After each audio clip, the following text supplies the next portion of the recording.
Burks. What about Bagley? I mean, what about him? Right. Trade him. But Right. oh, well, they're just kids and they're just developing. I don't think Monty's gonna.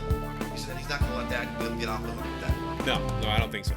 You know, he's gonna correct things that need to be corrected. Welcome everyone to the Bad Boys Revival, a Pistons podcast with your host Dell and Pinky. All of your Detroit Pistons content, past, present, and future, right here every single week. Shout out to my boy Boozy Watkins out there in Parkdale for providing all the wonderful lighting that you see here today and stereo sounds. Man, we got us a squad, man. Yeah, I think so. It's kind of shaping up. I didn't have much faith in Weaver. You know, I'm not sure they're ready to compete for a playoff spot, but I mean, but I see what he's doing, and especially with Monty Williams' coaching style, I really get why Oster was drafted.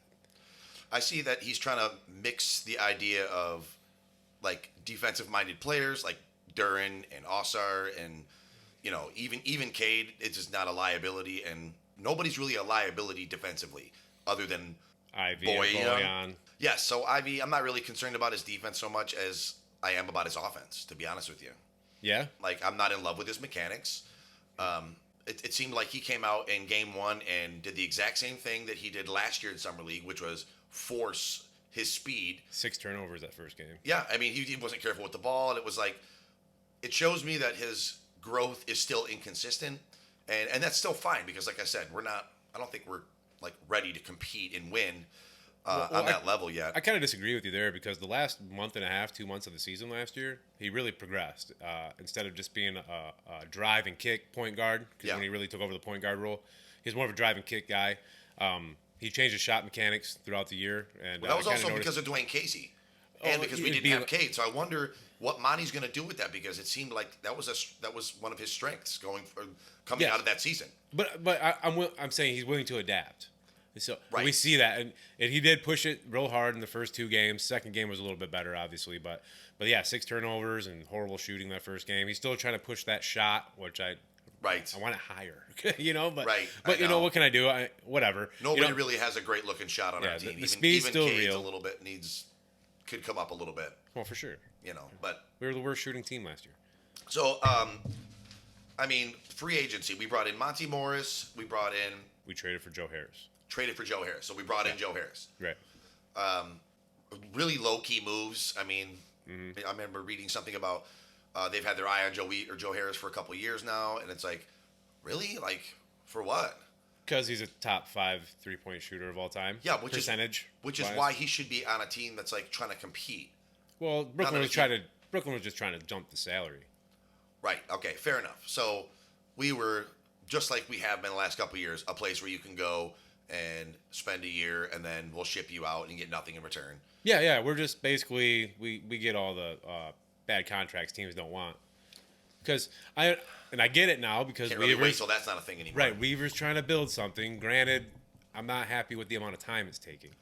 Right. I mean, the fact that it's not translating to wins. But we'll see what happens this year, you know, with the new coach and everything like that. Monty Morris, what do you think his role is on this team going forward, especially with the draft into Sasser? I mean, with Sasser, and I just want to make sure I point this out, him being in the last Summer League game tells me that we're still on the fence of what to do with him.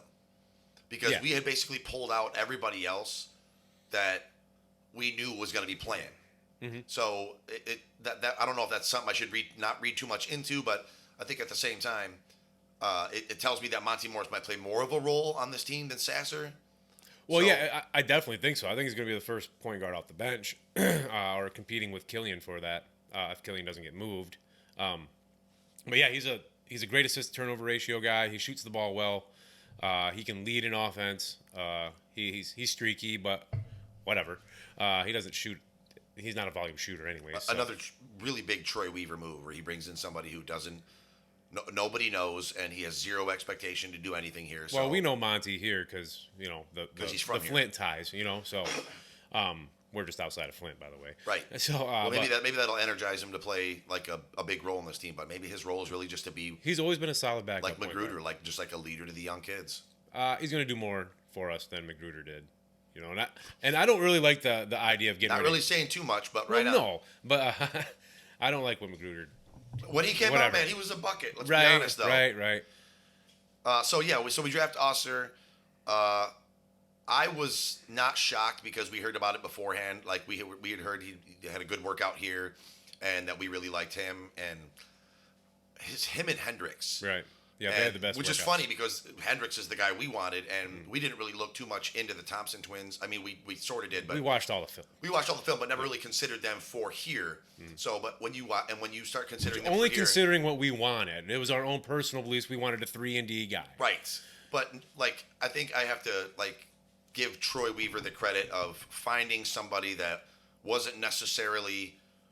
I mean, we looked at him as a bad shooter. Him and Amen were both non or bad shooters. So it's like we didn't deny anything else that he was, though. Right. So, but also, we didn't really know exactly what that was. We know he can do this and he can do that, but against NBA talent, what is your role going to be? And if you watch Summer League, I mean, he made all the right plays. I don't know if he's call him our new hustle guy, whatever, but he's a top 5 pick. And all the bad shooting question marks I had and that everybody has had, I think he put a little bit of that to sleep, or at least made us stop worrying so much about it.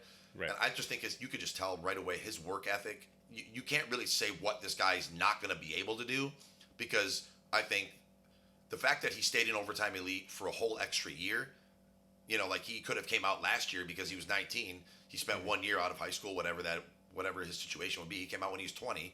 So it tells me that he went back to continue to work on his craft. And what we know about overtime elite, that's kind of what they do there. And, they're the best trainers, the best facilities in the world. And, right. He stayed in that thing, in that lifestyle to get better for a whole extra year before becoming a millionaire, Well, we got to note that he was the MVP of the playoffs for him. So, and after watching him help us come back, you can see why. He takes over shit. I mean, he may not be necessarily scoring, but he has his hand in every play offensively and defensively, it seems like. Right.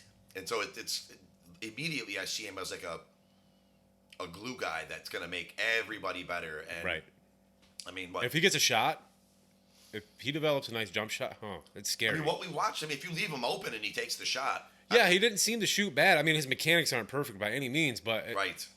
They went in. It's weird because I'm more concerned about Jaden Ivey's shot than I am about Osser's shot, because Osser can do so many things that I think Jaden really needs that shot, but also to keep people honest when they're guarding him. Yeah. Because he's nonstop here and nonstop there, and you can see he just needs to be more patient with his and move around a little bit more productively. But I do think that he'll get better at it. I wish it was a little quicker. But so we re-signed Stu. Yep, I like it. Yeah, I liked it too. People like to overreact about numbers because they think $20 million means the same it did 20 and 2.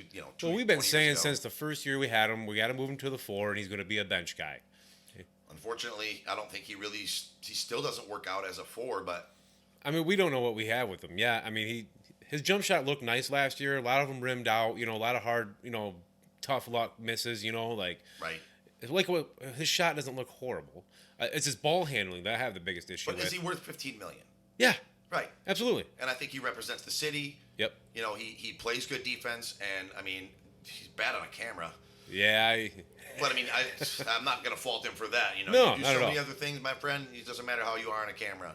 But I mean, I thought it was a great move. I don't want to get rid of the players that represent the city, which is why I was very upset when Bruce Brown left. Which, by the way, did you see that thing today? Yeah.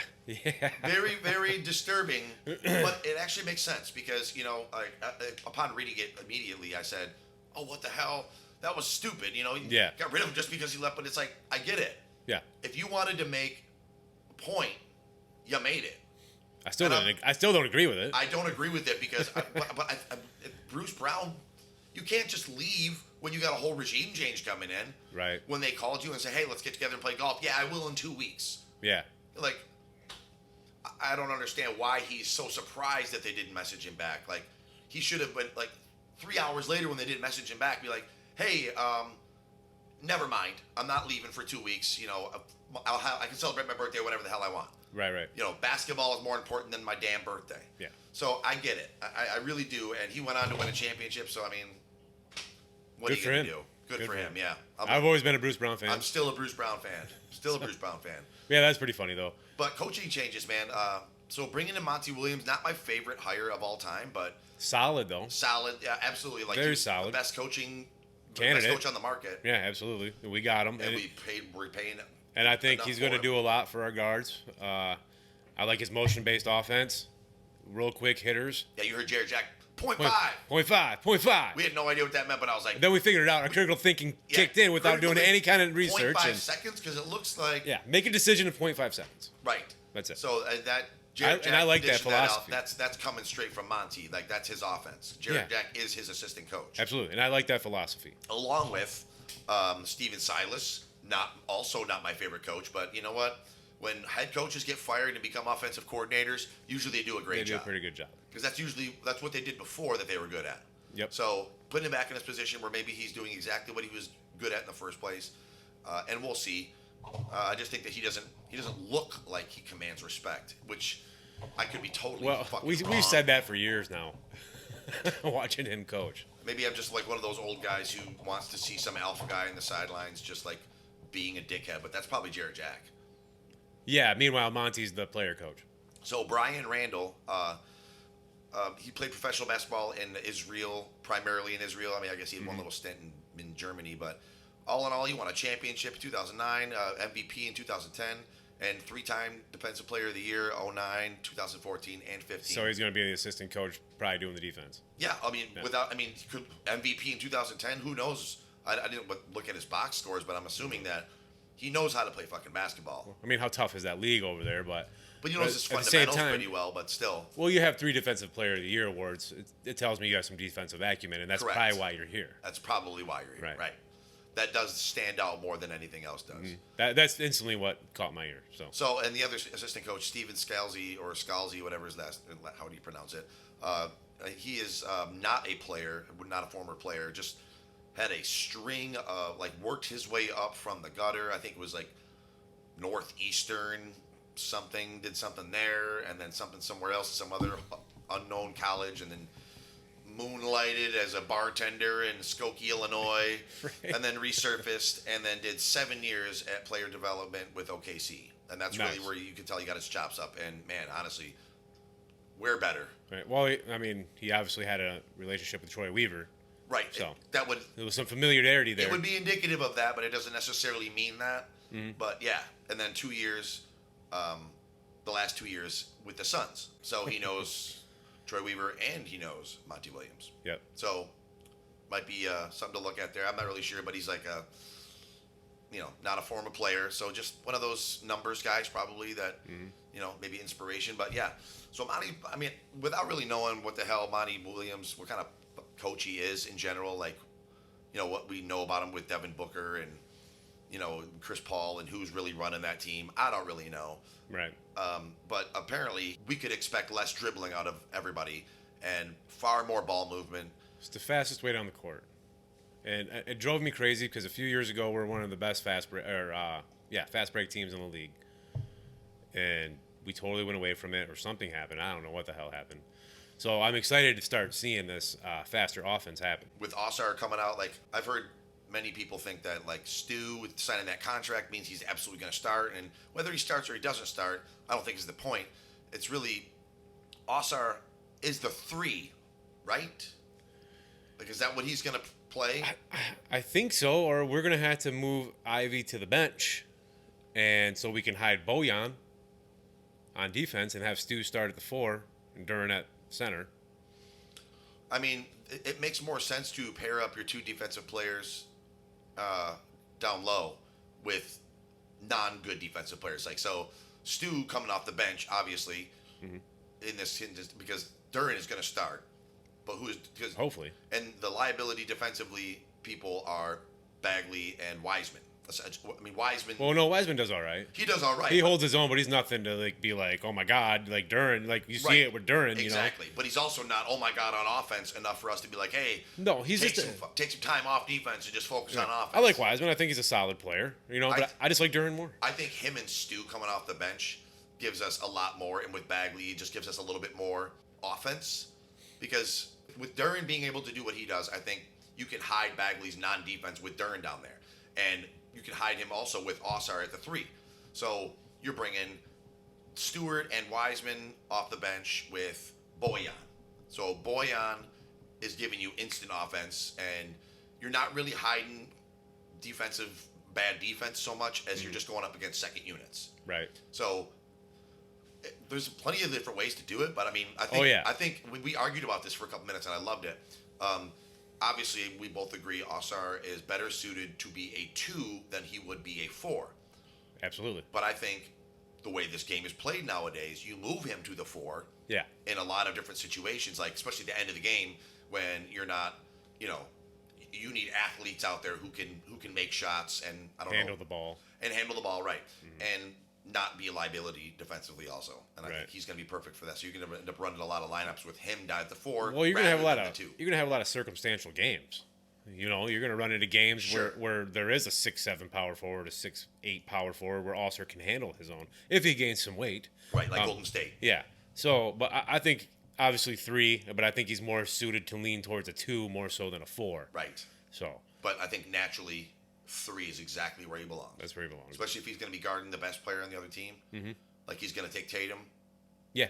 Yeah, he's going to guard all the best players outside of centers and maybe bigger dynamic power forwards. Right. If you're over 6'10", like Cat Williams, I don't think that's going to be. Way. That's not going to be the guy. Yeah, you put Duren on him. Right. Somebody. Stewart, whoever. Right. So, so Summer League was pretty entertaining as far as, Sasser had that 40-point game. I mean, watching Osar, pretty much dominate whatever he really We saw pleased. Duren break out some new bags. Yeah, I mean, his some new toys out of his bags, I should say. His handles look really good, man. I was really impressed. I was impressed. Well, I mean, he's he still has work to do. Don't get me wrong. It's a shot. For sure. It's a shot. We said it last year, watching him stroke free throws and taking the couple jump shots he took last year. Like, man, kind of has a solid jumper. He does. So, only player on our team that actually looks like he has a solid jumper, to be fair. Big man, anyways. No, I mean, his form. His form is nice. His form and his mechanics actually look better than, maybe Bojan. I mean, Burke has a nice. I mean, we have some guys with nice strokes, man. Joe Harris has a good stroke. We have some guys now. And then that's fair because Joe Harris is going to come off the bench at the 3. Yeah. Right. Or people are thinking that we brought him in, therefore he has to start. Right. But that's just not the case. But I like the experiment early on. I guess I didn't have a problem with it. I don't say I necessarily like it. Starting Wiseman and Duren. Yeah. Because they kind of did just dominate the paint. So I see those guys being very utilizable when we go up against teams that have big 4s and 5s. So who started at the 4 when Monty Williams was coaching in Phoenix? Was it Cam Johnson? The majority of the time? Well, I mean, Jay Crowder until he held out. I think so, until this last year. Because I thought McHale was coming on. He was, okay, so you had Chris Paul, Devin Booker, Mikal Bridges, Cam Johnson, DeAndre Ayton. Right. That was their starting 5. Was it? I thought Cam was coming off the bench. I mean, we could check it. I don't really know.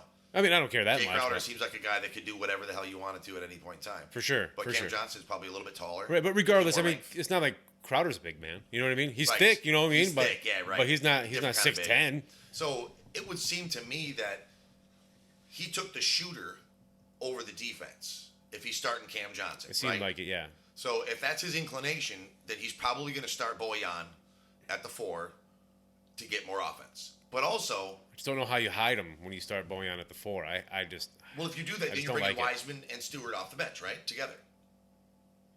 It would seem that way. Joe Harris at the 3, and then you got Sasser and Killian, or Monty Morris and Sasser, or what about Bags? Burks. What about Bagley? I mean, what about him? Right, trade him. Like it all works out if you just play Bojan at the 3. Yeah, I like Bojan at the 3, no matter if he's starting or coming off the bench. But then you put Harris at the 2, and then Burks at the 1. Like you start getting crowded. I know it's weird. Yeah, because we are crowded with wings and guards. Right. So it would make sense for another move to be coming. I would think. And there's plenty of time for that to happen. Yeah, but I mean, back to the summer league stuff. I mean, after the first 2 games when Duren, Wiseman, and Ivy weren't playing anymore, you really got to see what Oscar got to do. You know what he could do, and it was very impressive. Moves very well without the ball. He's smart, head up all the time when he's dribbling. He's got takeover ability. He's got a switch. Yeah, he has a switch in him. Seems like he has some dog in him. And he's got a nasty vertical. It's clearly over 40 inches. Great instincts. Yeah, that dunk where he actually slid down the dude's back. Like Right. the other dude was like 3 or 4 inches taller than him, but he went up so much higher than him, and almost like kept going, but then slid down the dude's back. It was pretty and dunked. It was awesome to watch. Yeah, and Sasser's 40-point game. I mean, impressive, and I like it. But it was against the low level. The guys that aren't going to be necessarily playing on NBA teams. But also, he's going to be going against second units, Correct, primarily. So, correct. I would assume that it's going to be a little bit tougher, obviously. But I think he's going to be more of a utilized as an undersized guard. Right. Too. You know what I mean? He's not. I don't think he's going to be a point guard anytime in the second unit or third unit. Overwork his 3-point shot. Yeah, he's got to model himself after another 6'2" guard, and it's going to be dictated on his movement without the ball, catch and shoot, because he's too small to really create against these hyper athletes that he's going to be going against. Even the bench guys are hyper athletes. I hate telling people what they can and can't do because, like Devin Mitchell can do crazy things, but there's still things he can't do. Well, he needs to be that bitch off the bench defensively as well, kind of like Mike James, 2004. Right, but you also can't put another small guard next to him. Like, you can't have him and Monty Morris running your back. You could have him and Killian. But him and Killian, right. Or him and Burks.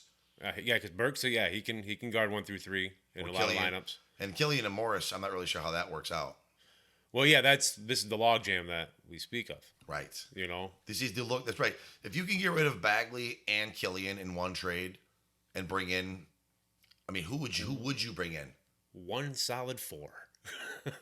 You got a log. I don't care if he starts. Somebody's going to be off the sitting, bench or anything. But I guess and I don't want to skip over this guy because Casalone, man, that guy has got some skill, and we signed him to a two-way contract. We didn't really know that right away, but we pulled him after game 3, and so that told me that we knew already we were signing him.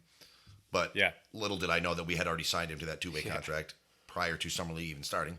So, but he looks fantastic. If you guys haven't had a chance to check him out, go watch some film or watch an old game. He's got some moves, and he seems really smart and good finisher. There's a shot where he, after the whistle blow, he just kind of threw it up, but it went in. He wasn't looking, and it was incredibly acrobatic and beautiful. But yeah, he's good. I like him. He seems like a good ball handler, good shooter, smart, instinctive. I'm worried about his size a little bit, but I think that would be all right. I didn't really look at it, but he seemed thin. Yeah, that's what I'm saying. He needs to thicken up a little bit, but I think that's all right. So Cade coming back. I mean, obviously, every time Cade comes back from something, he looks a little bit bigger. And there's just a video that came out with him and Kuminga and Andre Drummond playing somewhere together, just like the other day, if not today. Yeah, I watched that video earlier too. Yeah, and he looked really good. I mean, he's moving well, doing the exact same things we know Cade does. Methodical movements, correct, making shots. Right. Yeah, he looked pretty good. Yeah, he did. I mean, I don't know who the hell he was playing against, but just to see him get out there and look like the best player in the court for whatever period of time he was playing. So Cade coming back, I'm not sure what that means exactly for Ivy. Like, we still yet to see them play together and it work in some cohesive fashion that translates to wins. Yeah, we didn't get nearly enough games with them last year. 12, I think is what it was. Yeah. So, yeah, clearly not enough. And Ivy wasn't the player at the end of the year that he was at the beginning of the year. So we still have no idea what's going to happen. No idea. We got the guy who can't control his speed and the guy who has 100% entire control over his speed. Meaning he's going to be the primary ball handler. Meaning, exactly. And the way Osar, I mean... Well, at least initial decision maker is going to be Cade. No one we know about Monty Williams and less dribbling, more passing, more ball movement. Mm-hmm. With Cade, Osar, and Jaden Ivey all having, we'll say, 7 out of 10 or plus passing skills. Yeah. I mean, and even Duren, he's got a knack for just knowing exactly. I mean, he knows. Yeah, he's a decent passer. He has good vision. Very underrated at basically everything he does until one day everybody's going to notice him. Paul George noticed him. Right. But yeah, so I don't know. With Cade coming back, I think it really just kind of reestablishes our identity, whatever that is. Whether it's slow, methodical, and then beat you down the floor and playing defense. And I mean, with Osser coming and playing defense and guarding that guy, it takes a lot of pressure off Cade, who I'll never forget him being in foul trouble basically every single game in his rookie year. Yeah. And it takes away from minutes that you're playing on the floor. And, and he's trying to be a two-way player. I get it. He was really trying to do that. He might just not have fast enough feet. He's going to have to be, we're gonna have to have a defender like Osar on the wing. He's gonna have to pick his spots and his timing and make his fouls count. Right. You know what I'm saying? So don't spend too much time. But that's not for me to worry about. I just think him coming back really kind of reestablishes the train is rolling and everybody needs to stay healthy, you know, because really one person healthy, goes down and suddenly Troy Weaver has an excuse for why this team's not competitive anymore. I definitely don't want that again. Right. I'm sick of the excuses, you know, for Troy Weaver. Granted, I never once said fire the guy, but I've been critical as hell of him. I mean, at some point, it's got to start translating to wins, right? And it has to be this year. I'm not saying be a world beater. Right. Can we get above 30 wins, 35 wins? But I think Monty, geez. Monty will demand that of them. Like I think so. If we start losing, like we were with Dwayne Casey, I don't think that he'll stand for it like Dwayne Casey would have. Like, oh well, they're just kids and they're just developing. I don't think Monty's gonna. He's not gonna let them get off the hook with that. No, I don't think so. You know, he's gonna correct things that need to be corrected, and I just hope that like Mike D'Antoni, he doesn't like fall in love with his style so much that he ignores what really needs to happen on the floor. Yeah. Because we'll spot that shit so quick in his first season, and I'm gonna spend 5 years degrading this man.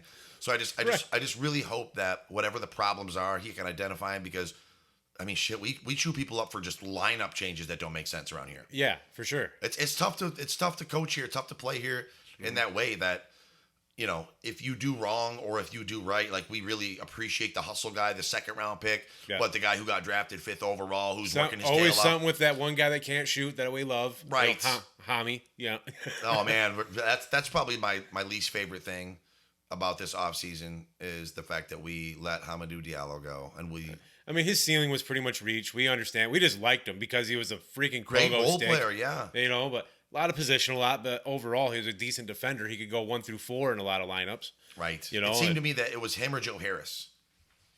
Like if we had to pick, come down. I want Joe Harris, and we need Joe Harris, right? Yeah, we need to spread the damn floor. We didn't have shooters last year. It drove me freaking insane. That's why I wanted Taylor Hendricks so bad in the draft. But granted, all the film I watched on Osler, like I said, no issues with Osler outside of his shooting. And even then, I think he's maybe worried less about it. Yeah, I'm not sold, but I mean, I'm worried. I'm not as worried as I clearly was. Okay, so and then so we went through potential lineups. I think that's kind of what the whole thing is about. Is like Burks and Harris are the shooters. Burks, Harris, Boyan. Those are our best shooters on our team. Yeah. Forget about Cade and whatever, blah blah blah. Well, no, Cade's going to kill the mid range. That's what he's going to be here for. And I just think that those are the 3 guys that are really going to give us our the higher percentage, the more efficient shooting. So those are the 3 guys that I look to either all come off the bench or just in general provide exactly that. Like one of those guys have to start, and it's going to be Boyan. Boyan's starting this year, I think. I think it's pretty clear cut that he's going to be starting. Well, like I said, man, how are you going to mask him? In certain lineups, if you're going to switch over Osar to the 4, if he can guard that person, and you got to slide somebody in, I mean, you want to slide in a shooter, it's either going to be Boyan or Joe Harris, but it depends on, who's got more firepower coming off the bench. Right. I mean, because Joe Harris and Boyan are basically the same player. Right, but Joe Harris doesn't really play the 4 like Boyan can, just by size. I think they're like the same size, aren't they? I thought Boyan was like 6'9". Maybe Joe Harris like 6'6". Boyan's only like 6'7". Okay. Yeah, he's not very tall. I mean, he's tall as hell amongst his peers. Let's get it straight, right? So, right, and without really looking at the, all the matchups tonight, and, I'm not going down like, we're probably week 7, we're going to be tired. We probably won't win that game on the road versus the Bulls. Like, I'm not going to do that. Troy Weaver has not got to 30 wins yet. That is the bar. That would see, right. If we can get 30 wins, then I'll say successful season. And trending up finally. Right. Out of the top 5 worst, or I should say bottom 5 in the league. Yeah. So I mean that's really what I'm looking for is 30, between 30 and 32 for crying out loud. But if it's 28 and we lose a lot of close games, I'm not going to hold it against them. But just be watchable, because that was the thing about last year's our defense was so atrocious that it was unwatchable. It was. I hated it. And we couldn't make shots either. Couldn't make shots, especially in the fourth quarter. Well, we just knew the scheme was broken, man, and they were trying to lose. The lineups were absolutely made no sense. It was a hair pulling contest to the point where I didn't even care if I watched a Piston game. And we ended up with the 5th pick anyway. Right. I watched every Piston game still, and I still pulled all my hair out. Right. But so that's what I look for this year, is to really create an identity and play defense, be watchable, and show me that Dwayne Casey's tenure here was not a complete waste of time, that you actually learned something. Otherwise, if you come out looking trashy again this year, then I'm going to say that entire period of time of Dwayne Casey was a giant waste of time and money. And I'm going to start making accusations even more after that, because I started off with this whole process of hiring Monty Williams with, I don't know if he's the right guy. Right. I don't know if he can be the face of grit that we need to revive the bad boys in this town. Mm-hmm. You know what I'm saying? I really look for a personality like we loved the idea of Dan Campbell representing this town in the way that he does. The second we hired him, like, oh man, that's exactly the face that we need to be gritty and nasty. And we took a chance. We took a chance on Dan Campbell, honestly, because all he had was that he took over coaching in Miami when the hell was his name got fired. It doesn't matter, but that was the only head coaching he has. We seen what happened last time we hired a position coach. We went 0-16. Right. So there's those memories there, but this was different. Matt, they went the whole other way from Matt Patricia. Yeah. Like the complete opposite of Matt Patricia is Dan Campbell. Right. Well, Martha understood she had to do something, but back to the, you know what I mean? Sheila, sorry. I'm on basketball right now, bro. I know. Fair enough. But yeah, I mean, back to that point. But yeah, we kind of wanted more of a hard-nosed, defensive-minded, we're going to grind type style coach. Right. But I think Jared Jack might be that guy behind Monty doing that shit. And Brian Randall. Yeah. So, I mean, play defense, boys. Right. And I think, Steven Scalzi looks like he's the numbers guy. Like he's probably learned tons of things in his coaching days, but there's something about the former players that really just, they have something there that just sells their word more. That makes them more credible. But anyway, so I don't want to get bogged down to that. So I don't expect to be in the bottom 5 this year. We need to be somewhere in, the bottom of the middle. Right, maybe sniffing a play-in. Those are totally beyond my expectations. Absolutely. If we get there, the bar's 30. If we get there, then I don't want to say I'm eating my words, but you've surpassed my expectations. I'm just a realistic person. I'm not going to get pissed if you win 28 games rather than 32. I'm not going to let 4 games be the decision maker whether I like Monty Williams this year. But it's all about how you compete. I just want to see the players get better and compete. Yeah, really, just don't be watchable. I mean, we know that we're too young right now. The core's still too young to make any kind of noise yet. Young players usually don't win. Right. So we have another couple years before we really can say, hey, we're a solid playoff team. Mm-hmm. Maybe another couple years after that, hey, we might be a contender, So, but it's all about, really, we're going to see a lot this year. I really think we're going to see a lot this year. I think we're more realistic with that, but people like Mike Valeni, he wants to see 40 wins and a playoff, be in the play. He's asking too much. He wants to see us make a move at the deadline, just because it's asking too much. Right, but I mean, I don't know. It's just, I think that a lot of teams and a lot of cities are like that, and it works for them. But we've just seen that not work here so much that we're everything's got to be organic now. Right. These are all of our guys. We drafted Duran, Osser, Ivy, Cade, Stewart. Right. When those guys are all on the floor together, that's Troy Weaver's brainchild at work, right? Mm-hmm. So that's our organic team. And if they get along, great. If that's what happens in the next 4 years, they become champions eventually. And, we could look back at this time and say, well, it all worked out. But everybody's going according to their plan. And right now it looks like Orlando's plan's working out much better. Indiana's plan's working out much better. They played really well last year. OKC better. But granted, OKC's been making moves for the last 10 years. But they are to get to where they are. They are the youngest team in the league. Yeah.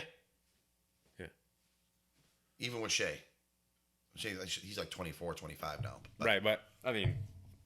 So let's just, before we peace out here, I want to make sure that we talk about the top 6 picks of the draft.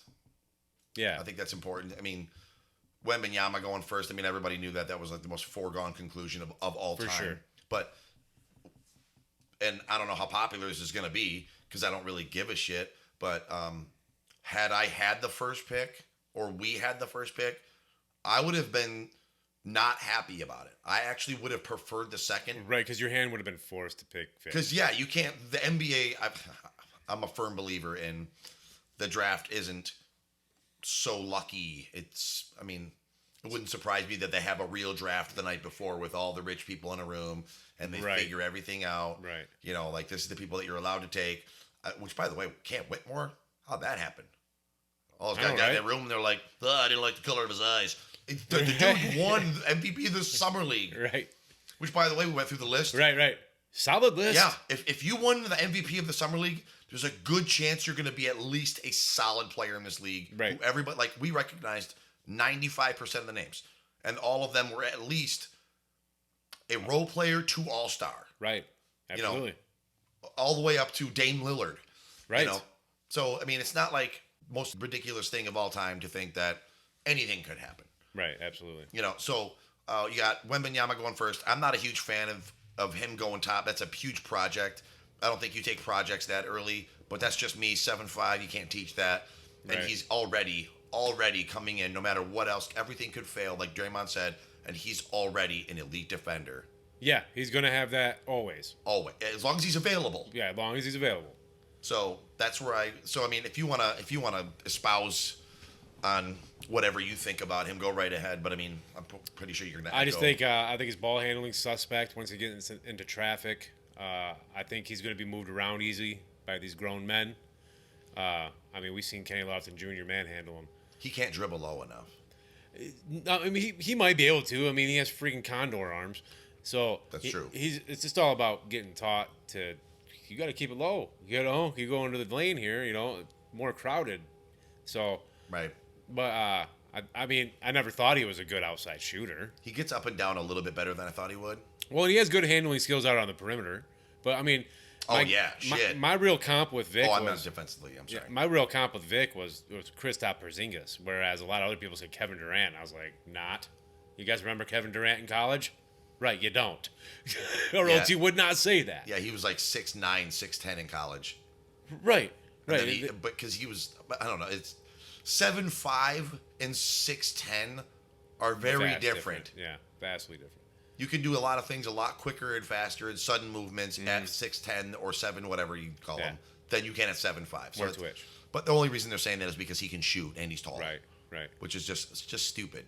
Because he's not going to be able to make those moves like Kevin Durant can. But yeah. So, I mean, overall, he's always going to be a rim protector. I mean, he's going to be an help side defensive monster. I can foresee that. As long as he stays healthy, he's going to at least have that. For sure. And he'll be able to shoot over top of anybody. Yeah, but I don't think he'll ever develop a really good jump shot because his arms are way too long. It would shock me to see him play over 30 minutes a game this year. Yeah. Or in the first 3 seasons of his career. Right. Yeah, at all.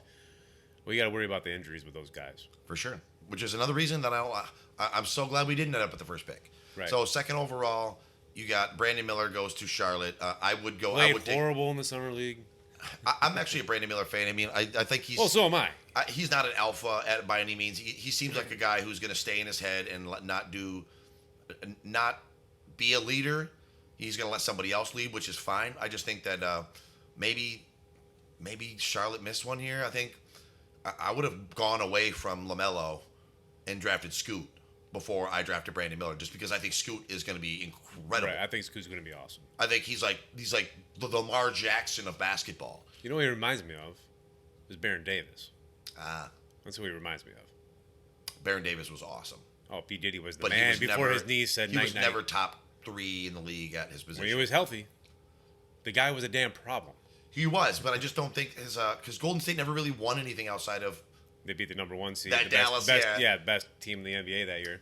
I mean, and I just loved Golden State. I loved how they played. Right. When they drafted Curry and they were trying to pair him up with Monty Ellis, I was like, oh my God, that's going to be nasty. And they ended up getting rid of Ellis. And I just thought that the way they played was just better and different. That's why they were able to beat Dallas. I just thought that was the coolest fucking thing on earth when that happened. Yeah, it was awesome. Scoot going number 2 made more sense to me, but he goes number 3 to Portland. I kind of think that's a good fit for him, and it's almost like if you're trying to go away from Dame, right? That's what I'm saying. They're trying to probably get away from Dame.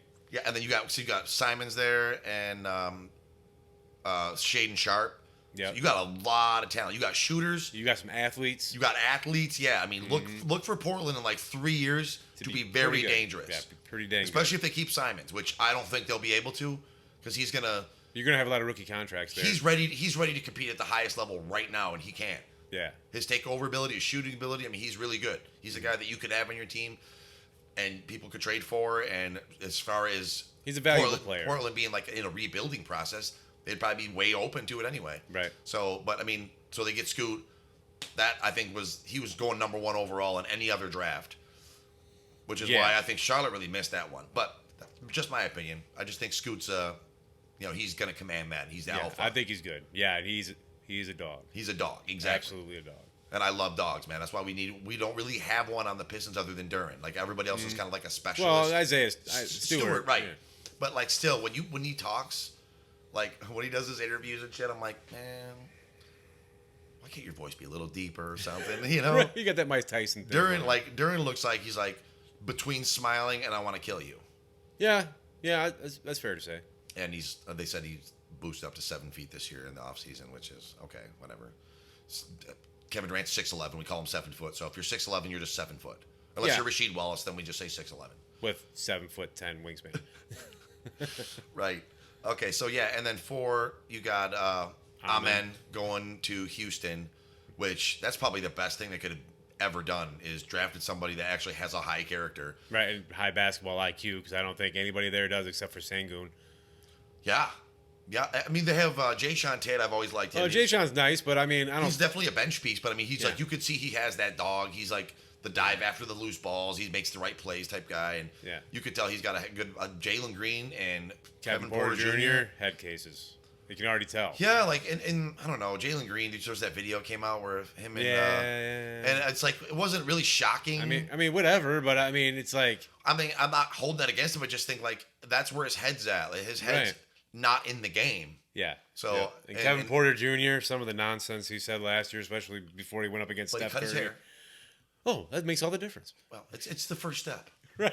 You know, once you cut your hair, you start taking yourself more seriously. Your self-respect goes up, and then eventually you realize, man, I'm just gonna grow my hair back out now that I got it. I should just like start trying. I'm pretty good. Right. I should just try. Yeah. So, I don't know. Houston's just. I feel sorry for Sengun, and hopefully Amen helps. Well, they have tons of shooters already. They have tons of talent. They needed somebody to organize it. Yeah. And I think Amen's the perfect pick. Yeah, not the center. For them. What? Not the center. Sengun. No. Yeah. Right. No. So you keep him right where he's at. Mm-hmm. We've been saying it since 3 years ago or whatever the hell he was drafted in Summer League. We're like, wow, this guy's great. He's pretty damn good. And last year everybody started waking up to it, but we've known. We've known from minute one. We see these guys play and we're like, man, we need that guy right there. That's who we're missing. That is exactly who we're missing, which is why after this, as Summer League went on, I loved Osar more and more because he started making things happen that need to happen on this team. Correct. We don't have guys that can do that particular thing or are willing to. So, but yeah, and then Osar coming to the Pistons at 5. We talked about this 100 times. Yeah. But really what I want to outline is Cam Whitmore. Like, it's like, Houston was like, oh, we're going to go with this guy, blah, blah, blah. Mm. But then you go with Cam Whitmore, like undoing, I think, you just bring in another Kevin Porter Jr. Yeah. Like, I don't know what the problem is with Cam Whitmore or what the problem is with. Maybe just his personality. That's what it has to be because his game's nice. Or there's like some sort of injury where he's like, they think that he might not be able to play beyond 5 years or something like that. We can't really speculate, but it is strange that he slipped as far as he did and then came out and dominated like he did. Yeah, I mean, well, we knew that was going to happen. We watched a lot of film on him. Yeah. Like, he's a dog. You know what I mean? It's maybe just character issues, man. I don't know. We would have been okay with taking him. Yeah, absolutely. Before the slippage. Right, and I want to give a shout out to Monty Bates, man, because he played really good in the Summer League, and he's going to play himself into a roster spot there in Cleveland. I hope that he can stay true to his work ethic or continue to build on his work ethic because I think once he figured out he was the best player in the league or in the country, it seemed like he just slipped out and stopped trying. Went away from Michigan State and without knowing what the hell I'm talking about, that's what it seemed like, you know, from an outside perspective. Again, we've been watching when he was playing at Yipsy. Yeah, Yipsy. Yeah. And then they played Chet Holmgren. Remember that? Yeah. Oh yeah, we watched all that shit. We've been talking about. Oh, he's gonna go to Michigan State and he's gonna play under Izzo, and what a badass. It's gonna be the best thing for him. Yeah, best thing for him. And then he went the complete opposite way. Mm-hmm. Was like, now I'm gonna go. Psych. Now I'm gonna go to Memphis. Right. And then not be successful. He had the wrong people in his ear. Now, the people that made him go to Eastern was the thing to do, because he got to go to Eastern, play against MAC competition, which he'd be better than, and he was. He was a scoring machine. And I think that's the best thing for him after all of his mess up. And I really do. It's crazy to say this because I hate rooting for teams inside the division. But, man, Cleveland is like, I loved their squad last year when they brought in Devin Mitchell. I was like, crazy. But with Mobley and Allen, it's like so old school. And Mobley's brother. And now, shout out, they brought in fucking Isaiah. I think that's the coolest thing ever because we watched him play back when him and Evan were both at USC, and we're like we were watching Evan. What's the hype about? Isaiah's the leader here. He was the leader here. He's the man. This is the dog. This is the alpha. And then you watched him in summer league play with Cleveland. I mean, it's exactly the same exact thing, man. So I mean, I hate saying that I think Cleveland's going to be great, but picking up Isaiah Mobley and Monty Bates in the draft, and I mean, if I'm missing somebody that they picked up, I'm sure he's awesome too. Right. But just like, man, they're doing the right things. They're doing good things in Cleveland. But young people don't help you win. No, maybe off the bench, not getting substantial minutes. Isaiah might because he's like 23. Yeah, he's a man. He's a man. Yeah. I guess he probably is 23. But yeah, so I mean, I don't want to spoil any more off-season bullshit that we're gonna have to dig up next week. Right. So I mean, if you got anything else you want to add? Nah, man, we're just gonna go with the flow. We'll keep you updated on news and our opinions and things that we hear and things that we think are crazy, things we think are cool. Right. But we'll be here once a week, starting from now on, pretty much through we might take some breaks here and there, but for the most part, we'll be pretty consistent now. So. Yep, and keeping you through this whole thing we call the Bad Boys Revival. Mm-hmm. At some point, hopefully, we can celebrate all 4 teams in this town. It's looking like it's trending that way. Yeah, absolutely. But so have a good night. Shout out Boozy Watkins. Right, Boozy. Peace out. Later.